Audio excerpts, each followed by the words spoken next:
The reading that we're going to do today is of a book that I wrote called Juicy. And I apologize about the glare. It doesn't help also that I just bleached my hair and that glare is just up there today.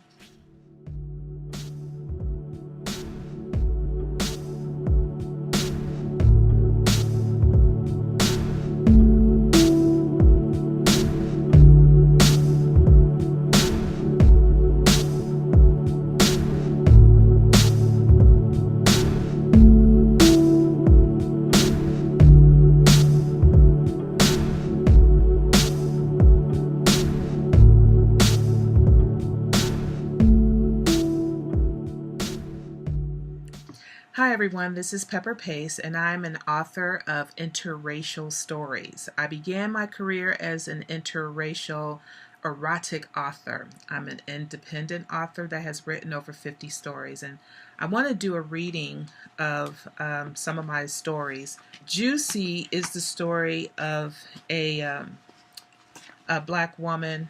The angry black woman, and I apologize for that trope in that description, because as one of my least favorite things to read about is that angry stereotypical quality that a lot of people put into a person who has probably maybe mental issues, or just certainly somebody who has a lot of emotional issues.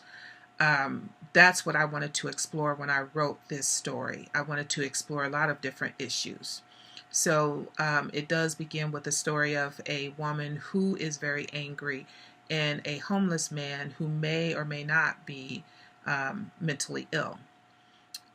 So let me start by telling you about how I came up with the title of this book, Juicy, because that's probably one of my biggest regrets in this book. So I was writing on a Word document, and if you don't come up with a title, it just saves the first few sentences of the story. And the first few sentences of the story was Juicy was in a rage. So this then became Juicy Doc. And as it took me months to write this then became Juicy. And so when I uploaded it on a site called Literotica, which is where I began writing for free, I just kept that name. I never even thought twice about it. Then became successful, and that was for me surprising, because I did not think anyone would want to read. I didn't understand at the time that even though an ideal might interest me, I didn't understand that at the time that something that interests me would obviously interest someone else. I just thought it was such a strange concept, and there was not any other story like this that I had read at that time. And I have read many stories. I've never read anything like Juicy. But I'm going to tell you that Juicy does have themes that are racial, and there is a trigger because there is a rape trigger. And I just want to make sure that if that is something that is uncomfortable for you, please go ahead and skip this. I will try to indicate if I believe that there are any triggers in a story before you even begin to actually listen to the reading. I do also want to set up kind of the background about how I began writing this story. At the time, I was working downtown Cincinnati, and we had a lot of homeless people, or people who were panhandlers, or I don't know, do people still use that word, panhandlers? But they were looking for handouts, and if they weren't homeless, there were still a lot of people out on the streets. And you couldn't get off your bus or park your car and walk to your office building without running into several people who would ask for a handout. And as I began to see these people, sitting on the street, I always wondered about their personal relationships. How did they get on the street? Was there something in their life that kind of led them to this? Or, what's their relationships with their wives and their children? their moms and dads? Do they have a girlfriend or a boyfriend? So if you question these themes, you're either going to look it up on the internet or you're going to write it. If you're me, you're going to write about it. And that's how I came up with Juicy. So to set up my reading, let me start by saying that Juicy is described as deep, dark, like chocolate with no cream, and thick and curvaceous. Her hair was short, and so when she was a young woman, a young girl, a child, she was bullied. Her best friend while she was in school was a gay young boy, or a gay boy, who taught her how to defend herself by at least loving herself, being flamboyant, dressing good, using that as an armor to protect herself. And it worked, because once she began to embrace that, people stopped bullying her. And her anger is also, obviously, if she was going to beat somebody up, and she was big enough, she's 6 feet tall, she's big enough to beat up anybody. So Juicy wants to start her own business. She does hair, and she does hair really good, but she does it in her apartment. And she just wants to go to the next level and open up her own shop, hire people, and she knows she needs a bank loan. And she did the research for it. She just doesn't know how to approach people, talk to people. And of course, her own fear makes her act out, her own insecurities. So she gets all dressed up in a flamboyant suit and got her high heel sandals on. She went out and bought some nice jewelry. She's all dressed up for her appointment with the loan officer. And as she gets off the bus, the strap of her heel kind of comes loose, and she's fixing it. And she's surprised by this homeless white man that she sees sitting up against the wall in an alley, just staring at her. And not knowing how to communicate and being taken off guard, and also being nervous, she just kind of she just snaps on him for no reason. She was just like, what are you looking at? And instead of letting it, just keeping it moving, what are you looking at? And then she just sit there and wait for him to answer.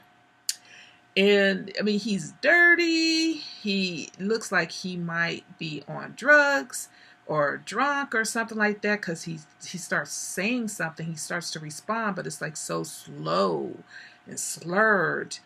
And he says, "I think I'm looking at a whore." And maybe that's what he does see in the way that she's dressed. But of course, that was totally the wrong thing to say to her, because she just went off on him, and she called him, who are you to say that about me? You ain't nothing but a cracker.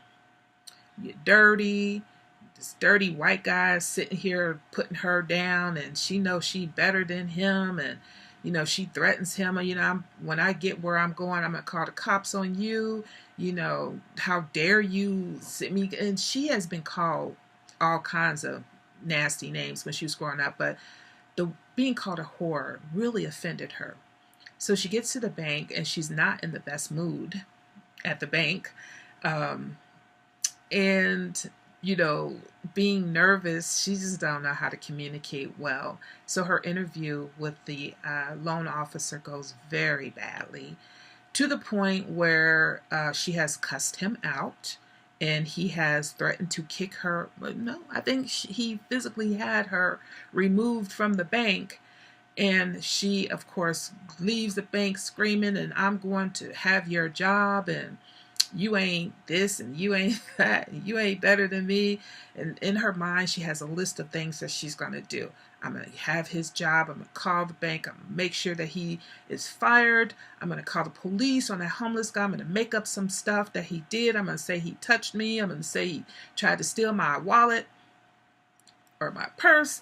And then she passes these three men, young men, who are standing near the alley. And, they're trying to talk to her, and she just does not know how to keep her mouth shut. And so what her response leads them to act in a way that was totally, I don't know, it was out there, because they attacked her, dragged her into the alley. This is in the daytime, covered her mouth, and the intent was to rape her once they got her in that alley, and they beat her. In Juicy's mind, she always had her armor of her anger, her clothes, her makeup, her flamboyant style, her mouth.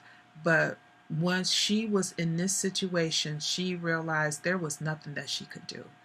She couldn't fight off these three men as much as she would have tried, and she was terrified. And it is Mr. Cracker that comes to her rescue. The guy that she called a cracker is the one who helps her. The homeless guy that she was going to have arrested once she's unconscious, he comes to her rescue. So that's where this is we're going to start there.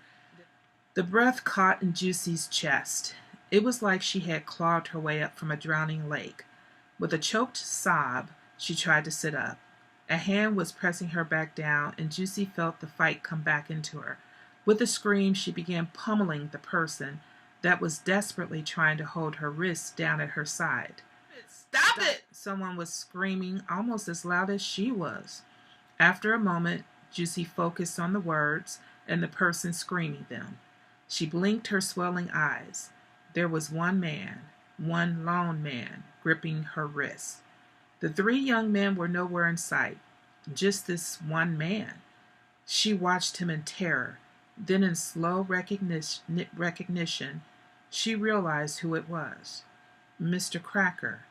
Only Mr. Cracker looked like someone had done to him what it felt like had been done to her. His lip was busted and bleeding, and his eye was purple and swelling more and more by the second. He watched her just as warily as she watched him. "Please," she cried, "please don't." Mr. Cracker slowly released the grip on her wrist.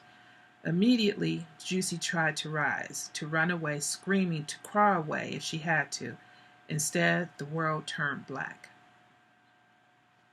Something smelled so bad that it cut through Juicy's unconsciousness. Her head moved slowly from side to side. The pain in the back of her head was magnificent. She sucked in a breath before remembering that the smell was also magnificent. She tried to bring her hand up to her nose, and that hurt so much that she let it fall to the ground. No, not ground.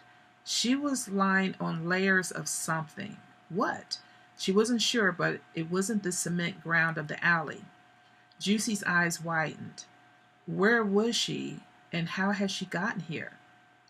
"You're not going to scream anymore, are you?" The voice was mumbled and low. Juicy couldn't see Mr. Cracker. She wasn't in the alley, but inside now. It was dark, but not completely. There were candles lit. Juicy's stomach suddenly flipped, and she was able to turn her head and vomit. Ah, and that was the source of the smell. It wasn't the first time she'd been sick. She moaned, "Where am I?" Mr. Cracker slowly unfolded his squatting form from the shadows of the semi-dark room. "My home," he mumbled. Juicy hurt so bad that she could barely focus on him. Had they raped her? And what about him? What had he done to her? "I need an ambulance." Mr. Cracker didn't speak, but he did come slowly to his feet. His home was a room in an abandoned building. The windows were boarded up, but through the cracks she could tell that it was full dark outside now. Juicy lay on a pallet of newspaper and blankets. Instead of furniture, there were wooden crates and cardboard boxes. Some of them had held possessions or what appeared to be trash, only it wasn't trash. It was Mr. Cracker's belongings. Mr. Cracker rummaged through a cardboard box until he came up with an old t-shirt faded and worn. "It's not dirty." He tossed it to her from a distance. Juicy looked down. She was semi-covered by a jacket, and beneath that she wasn't wearing anything but her bra. Her panties, her skirt, her nylons, and her blouse were all gone. "God," she sobbed. "Mister, I'm hurt. I need an ambulance." She couldn't even raise her head from the filthy pallet. Mr. Cracker's lips twitched. Then he picked up an invisible phone and began dialing. "Hello? 911? Yes. Could you please send an ambulance? Yes, I'm located in the alley. Okay, see you then." Mr. Cracker hung up the invisible phone while Juicy watched him incredulously. "They're on their way." She couldn't even form words. This man was crazy. Juicy's eyes hadn't closed, but her awareness began to fade away. When it returned, she blinked quickly. Her head pounded like spikes had been driven into her skull. That was twice that she had passed out. It wasn't normal. She needed a doctor, a hospital, before she died in this filthy, abandoned building.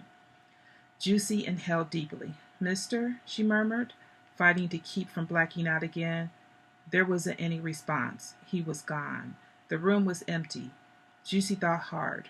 Her hand was most likely broken. Some of her ribs had definitely been cracked. Her back hurt, but it was her head that was the biggest cause for concern. Using her good hand, she reached up and touched the back of her head. Her hand came away bloody. Her scalp was split, possibly her skull. Dear God, this was so bad, real bad. Juicy didn't have anything else to vomit, or else she would have. She had to get out of here. She remembered the shirt and picked it up. It took her perhaps 10 minutes to pull it on. But then there was still the problem of her lower half. She still wasn't wearing any bottoms. She would need to wrap up in one of the blankets. She noted that Mr. Cracker had evidently cleaned up the vomit, although traces of it still remained in her hair and on her body. Juicy pushed away the jacket and covered herself with the cleaner of the two blankets. Who was she fooling? If she couldn't even sit up, she wasn't going to be able to stand up. Baring her teeth, she dug down deep, and finding some shreds of strength, she half scooted, half pulled her way across the filthy floor. She ignored the rat droppings, dead and living cockroach carcasses, and nameless other things that she didn't even want to try to figure out. As she fought her way across the room, reality and the past began to meld. Sometimes it seemed that she was trying to get to Mama, and at other times she was in school, being ignored or tortured. She began to remember things that she had long ago put out of her memory. Chapter 3. The world spun, but not in a bad way. It was nice, like being held in Mama's arms when she was a baby. "Mama." Juicy nestled her head against the warmth, that spot under Mama's chin. Her eyes popped open. Her head was being nestled under someone's chin, all right, but it wasn't Mama's. Mr. Cracker looked at her. He didn't seem to be very happy. Juicy's face twisted in a grimace of pain when her head whipped around to stare at him. Mr. Cracker was carrying her, and they were heading out of the building and into the dark alley that she had so recently been attacked. "They wouldn't come, lady," he mumbled. "What?" she asked. What was he talking about? He was carrying her like a baby, and they were hurrying down the sidewalk now. How strange. Juicy, wrapped in a dirty blanket, being carried down the street by a crazy homeless man? Surreal was the word. She'd always read of it, but had never thought she'd experience it. "I tried to bring them, but they wouldn't come." "We are invisible, you know that, right? You're invisible now, too. When those hoodlums attacked you, 3 people walked by and ignored your calls. 3 people, lady." Juicy watched Mr. Cracker intently. He hurried along, only mildly out of breath. How could he be carrying her like this? And where was he taking her? He halted, long enough to look both ways before crossing the street. Then he continued his quick walk. When people drove past in their cars, did they even take a double look at the sight of the two of them must have made? She blinked her eyes in focus, unwilling to allow the world to slip away from her again. I even went to the cops. I said that a lady had been attacked in the alley and she needed help. Mr. Cracker's lip twitched. Then his eyes twitched. He cleared his throat and acted like he was about to start stuttering. I haven't spoken to the cops since. He shook his head. They just told me to get lost, and when I tried to make them follow me, they threatened to throw me in jail. He took the time to look at her intently. I couldn't let that happen, lady. I didn't know if you would be alive or dead. Those men, they hurt you bad, he whispered the last. Yes, they had hurt her bad. He did understand. You helped me, though, she said weakly, feeling so tired. Yes, he affirmed. Yes, he nodded his head. I helped you. You got any money, lady? What? She squinted up at him in disbelief. Any insurance, money, anything. The tension that had built within Juicy at that question quieted, and she closed her eyes. I have a Medicaid card, but that and my money was in my purse. You didn't manage to... No, I didn't manage to do much, but... Mr. Cracker halted long enough to hoist her up. Juicy grimaced. Okay, he asked. Yes, was her weak response. Are you carrying me to the hospital? Because that was crazy, to be carried to a hospital. Why didn't someone stop to help them? I don't have much choice. The ambulance never came. Juicy gave him a sharp look, but Mr. Cracker either ignored it or didn't notice it. Juicy's world began to turn black again. I'm really bad off, Mr. Cracker. And then she remembered no more. Troy liked the name Mr. Cracker. Sounded right. He had needed to get the lady to General Hospital, where they took nameless, invisible people like them. People drove by without stopping, without helping, until finally a taxicab had stopped. The Good Samaritan had given them a ride. His arms had been about to give out, and he was sweating furiously by that time. But if he left her, then she'd be nothing but another dead, invisible person, just like the countless others he'd seen over the years. When they got to admittance, it was already crowded, wall to wall, with people in various stages of illness, from drug overdose to broken limbs, even a gunshot wound. They placed the lady on a gurney, while an intern checked her injuries. Mr. Cracker noted that she didn't wake up while they did it. They took some time to ask him questions about her. He lied about the things he didn't know, like her name. She looked like a Shanice to him, and so that became her name for the records. And because he was Mr. Cracker, she became Mrs. Cracker. Otherwise, they would shut him out, and he knew the routine. If he didn't stay around, they'd leave her on the gurney until she slowly passed away, and it would be written up as if she had died of her injuries instead of died of neglect. Mr. Cracker didn't fault anyone for this. He was too realistic for that. This hospital treated all classes of people, and that the majority of their patients were the poor and uninsured meant that there was less rooms for patients that could pay their bills. They came first, while the invisible came last. It was just the way of the world. Still, he didn't like that she was still on the gurney an hour later. Thankfully, the cops had arrived to take his statement. He got through it without stuttering much or blacking out. Remembering Kelly helped him. It was their insistence that she be seen immediately that finally got her into x-ray and then surgery. Mr. Cracker felt bad that he didn't know who her next of kin was so that he could call them. Instead, he played the role. Mr. Cracker, we're sorry your wife's in a coma. Mr. Cracker, if she makes it through the next 24 hours, then it looks promising. Mr. Cracker, please be prepared for a vegetative state, and so on and so on and so on. He checked the papers every day for news of a missing person, but there wasn't any. Strange how easily Shanice had disappeared from society. After 3 days, she wasn't in the papers and not in the news. But 3 days did signify something important. She opened her eyes. Mr. Cracker was very happy. He'd been using her hospital shower to bathe and had been eating her meals, which they brought every day, even though she was being fed intravenously, sloppy and a waste of money. But why should an underpaid attendant care what happened to the hospital's money? However, when she opened her eyes, That first time, after 3 days in a coma, he was fine with giving up her meals and shower. Juicy squinted at the sunlight streaming into the window. The first thing she noted was that she was comfortable. She was in a bed with pillows and blankets. Silently, she realized that it was a hospital. Lastly, she saw the man sitting in a plastic chair next to her bed. She looked at him in confusion. Who was he? Not a doctor. Mr. Cracker? Mr. Cracker smiled in a twitchy, nervous way. You're not brain damaged, are you? Huh? She asked with a crinkled brow. Damn, that's too bad, he said. His eyes looked distant as they focused on a spot behind her. What are you talking about? Juicy's lips were dry and cracked, and her throat felt like she swallowed gravel. Is there something to drink? Mr. Cracker stood and reached for a plastic pitcher and plastic cup from the table next to her bed. Juicy could barely recognize him. He had cleaned up and was now completely transformed. His hair was blonde and shiny from a fresh washing.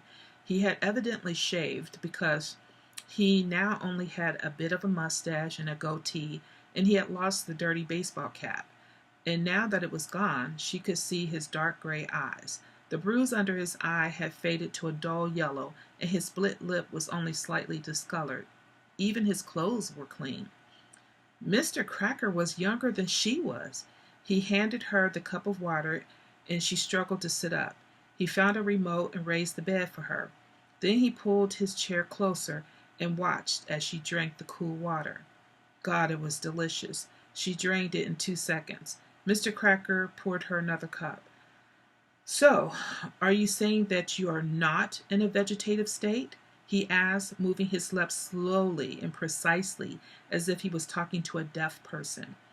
Wow, he was crazy, Juicy thought. I'm not in a vegetative state, she said plainly. I'm talking right at you. He sighed. Then his happy expression returned. I'm glad. Juicy blushed. When he smiled, he didn't look like a crazy lunatic. He was actually very handsome. Did you carry me all the way here? Mr. Cracker shrugged. Mostly, but a cab picked us up the last few blocks. Oh. Juicy looked down at her hand. It was in a cast. She wiggled her fingers and it felt sore. You, have a broken hand and a bad concussion. Your brain began to swell and was pressing against your skull. Mr. Cracker cleared his throat.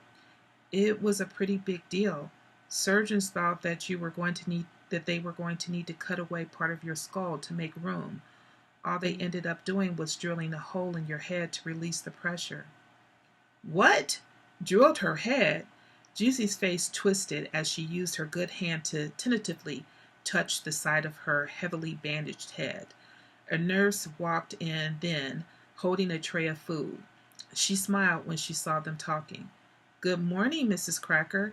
Nice to see you finally awake. You've been asleep for some time. Huh? Juicy asked, with her mouth still hanging open. What had that lady called her? The nurse had a stricken look on her face.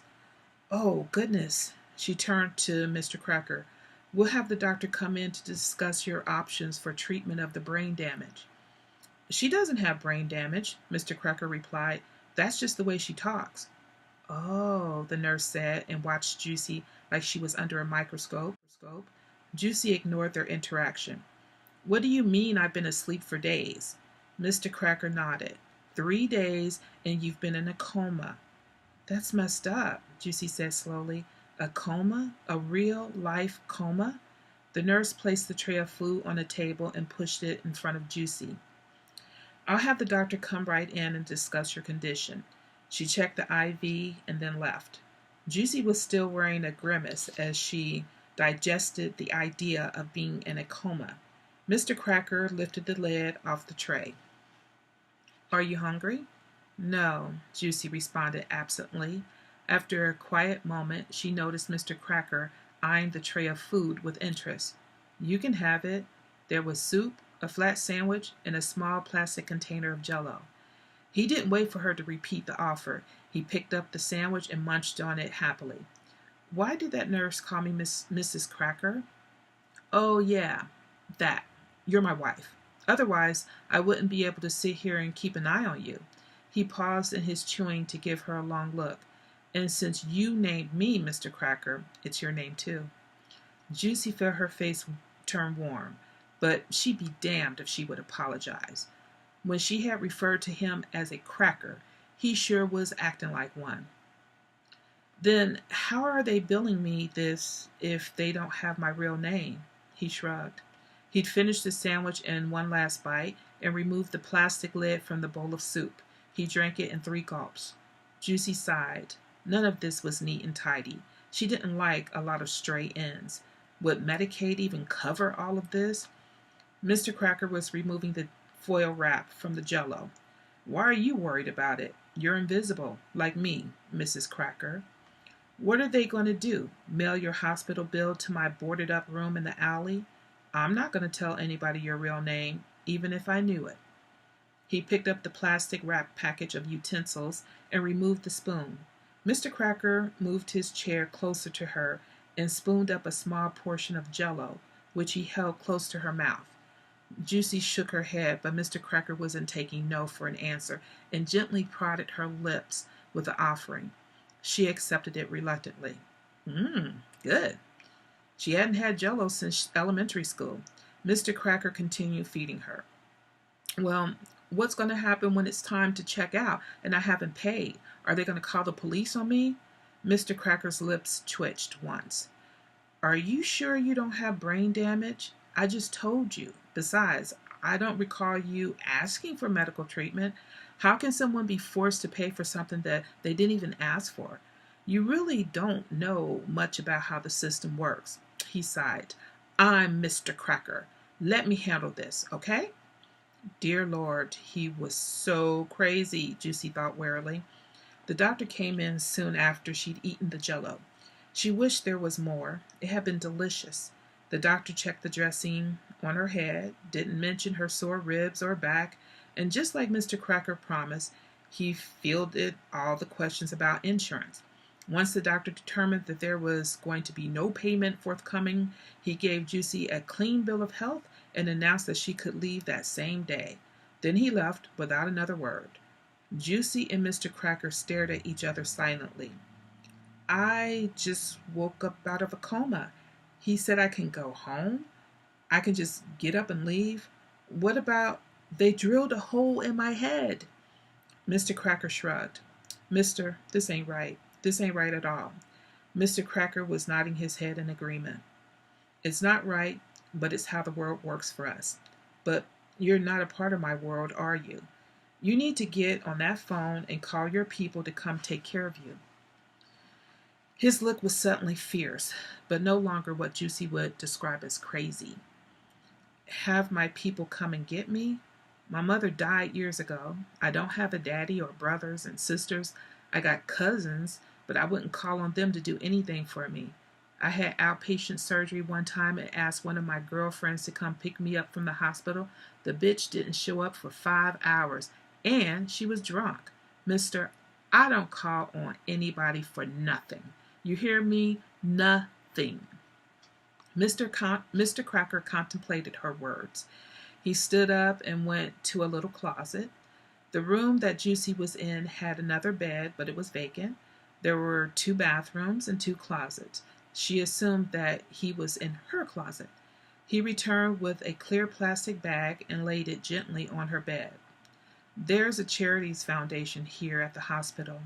They give you some clothes, toothpaste, toothbrush, flip-flops, things like that. Here, get dressed, and I'll be right back. I'm going to get you out of here. Mister, Juicy called before he went out the door. He turned to her. Troy. My name is Troy. She nodded. I'm Juicy. Troy's lip curled up in a grimace. Oh. Why don't you just keep calling me Mr. Cracker, and I'll keep calling you Lady? Then he left. She huffed in total disbelief. No, he didn't. It didn't take long for Juicy to realize that she was filthy. They hadn't done a good job of washing her at all. She still found traces of blood on her body and hair, and while it had been really nice of them to give her these clothes, they were completely ill-fitting. They had given her sweatpants that were way too tight, and too short, and her shirt was a button-up flower mini muumuu that reached mid-calf, a good thing since the sweatpants barely contained her booty. Juicy had size 11 feet, and the pink flip-flops felt like half that size. It didn't matter, because as soon as she got home, she was going to dump all of it in the trash. How was she going to get home? For the life of her, she couldn't remember the connecting buses from the hospital. Not that she had bus fare anyway. Someone slid a piece of paper under the door, and Juicy picked it up curiously. She felt dizzy as she squatted to pick it up and worried that she was developing a brain clot or some brain infection from the atrocious conditions of the hospital. What is this? She hoped it wasn't a bill. She read the sheet of paper slowly. It wasn't a bill exactly, but an invoice of her treatment. Next to each treatment was a price, and then a grand total at the bottom, a whopping $230,000. Juicy was speechless. It wasn't the grand total at the bottom. It was one particular treatment that had her quiet. Mr. Cracker returned to the room. "Oh, okay, you're dressed." He didn't comment on the tacky clothes, and Juicy didn't look up. "What are you reading?" She looked at him with hollow eyes. She handed him the slip of paper. He read quickly, lips moving silently, and then stopped abruptly. He looked at Juicy. "Oh, that." Mr. Cracker looked really uncomfortable, which made him look even younger than she had previously suspected. "They gave me a rape kit." "Yes, I believe they did." Mr. Cracker licked his lips and fumbled with the invoice. "But I don't truly know if that happened to you." She looked at him hopefully. "Maybe I shouldn't want to remember. I was hit in the head so hard that a lot of what happened is blank." "What exactly happened?" Juicy pleaded. His eyes looked at a spot over her shoulder as if he was seeing the past. After a long pause, he swallowed, and his breath came out shallow. "I was just sitting there trying to get through a headache. It was a really bad one." He shook his head. "And I heard some guys cursing and laughing. I hoped they wouldn't notice me. Mostly people leave me alone. But I remember hearing another voice, and it sounded like a child was hurt." Juicy's eyes lowered, and she relived the attack through his words. "It hurt again, almost as bad as the first time. When I got over there, I knew it was you immediately, and they were punching and kicking you. I knew I couldn't take on all three by myself, so I hit one with a garbage can. I made sure to knock him out. Before I did that..." Mr. Cracker finally looked straight at her. "One of them had your panties off, and he was struggling to get his pants down, and he was between your legs." Juicy pulled her lower lip into her mouth and turned her back to Mr. Cracker. Her head was lowered, eyes squeezed tightly closed. "Shanice, lady, Juicy," Mr. Cracker called. She couldn't hear his voice through the shattering of her heart. She felt his hand on her arm, and she had to bite back a desire to scratch and kick and scream and cry. Mr. Cracker pulled her around until she was facing him, but she would not raise her head. Had someone raped her? Had they taken that away from her too? I don't know, Juice. I don't know if that happened to you, but it was better to be safe than sorry, okay? So they gave you the kit just in case, okay?" He took a half a step forward, then a full step. Slowly, he kept moving forward. His arms had gone around her shoulders. He was hugging her. Juicy didn't like it, but she didn't altogether hate it either. All right, I think that's it for the reading. I hope you enjoyed it. I hope it gives you some incentive to continue to read it, because you'll find that Juicy is a story that has some humor. It has some sadness. It's very thought-provoking. It is available digitally as well as in paper and hardback form. Hope you enjoyed my reading.